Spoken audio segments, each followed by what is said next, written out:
Breaking news today live update, no one knows for sure what Russia will do next. The West's warnings approximately Vladimir Putin's future plans are getting louder, but not any greater convincing. Reputedly, key participants of the Western foreign policy elite are thoughts readers. They declare to recognize precisely what Russian President Vladimir Putin's intentions are.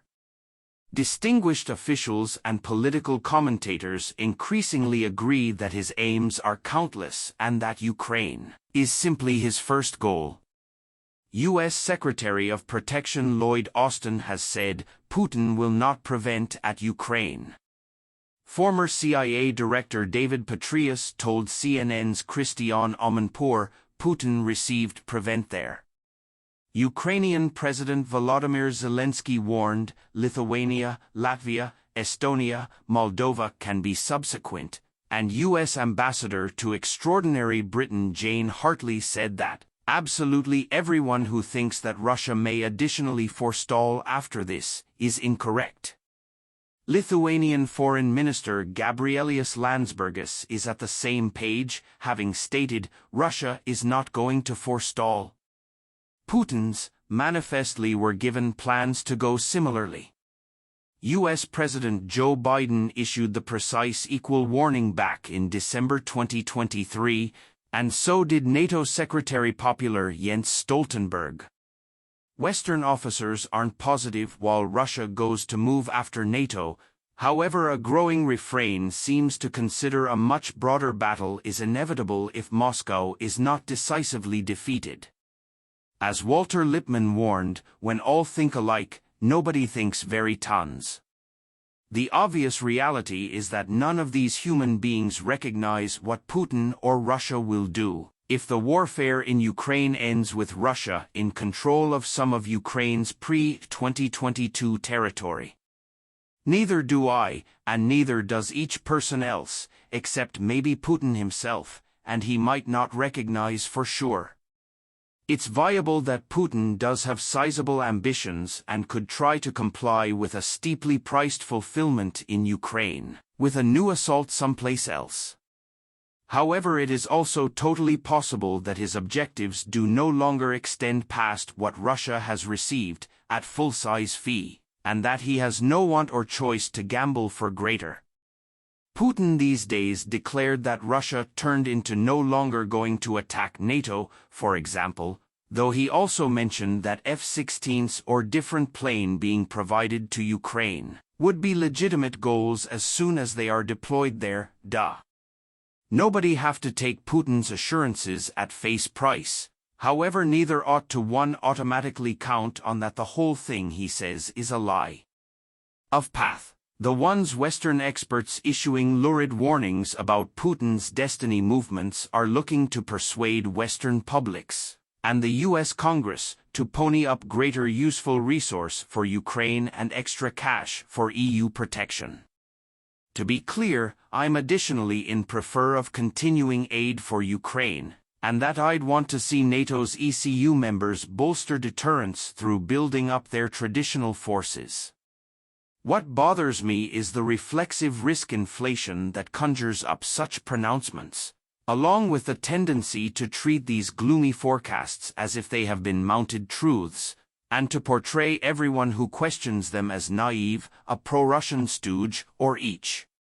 The perception that Putin has unlimited objectives rests, in element, on the acquainted liberal claim that all autocrats are innately aggressive and difficult to discourage.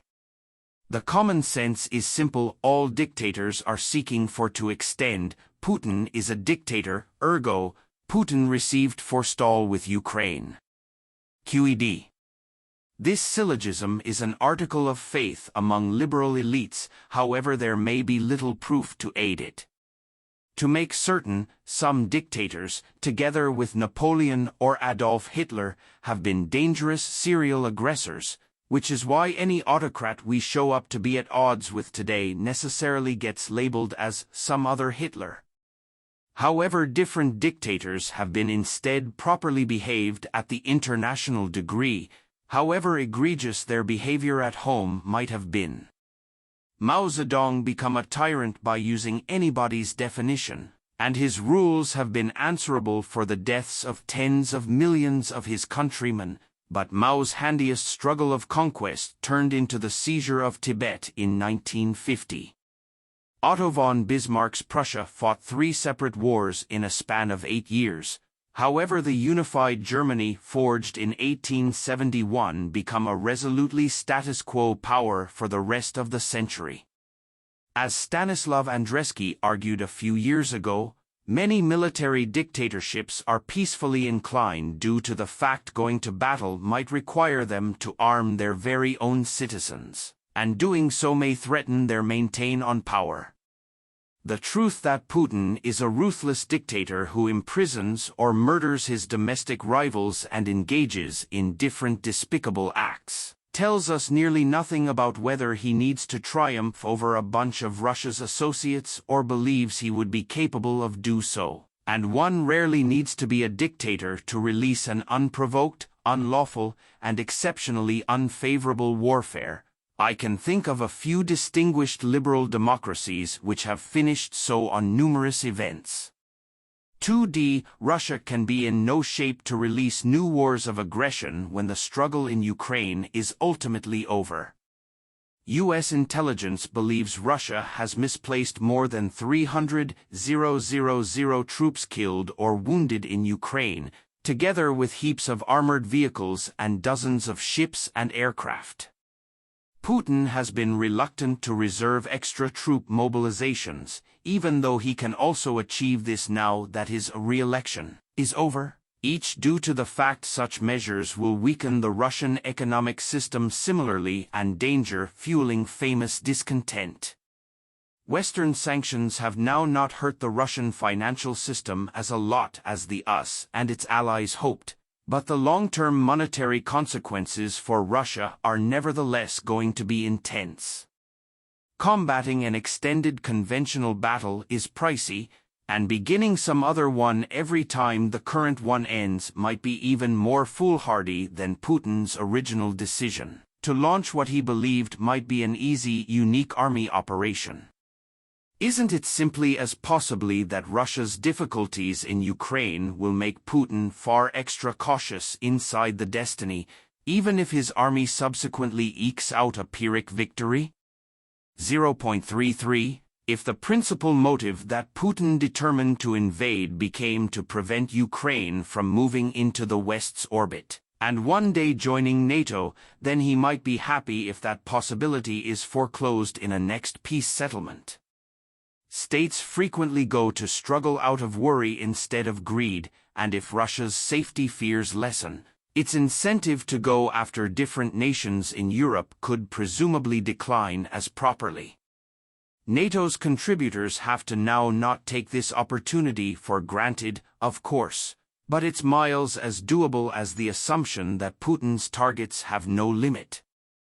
A few observers within the West maintain that NATO expansion become irrelevant, and insist that Putin invaded because he believes Ukrainians and Russians percentage deep cultural and historical roots, and ought to therefore be politically aligned if not formally united. In this view, NATO growth had nothing to do with his choice to start the war. It's simply an example of suitable A82EE8A4EE179E54BKX0423CB2, Russian cultural imperialism. If this is the case, however, it means that Ukraine is S.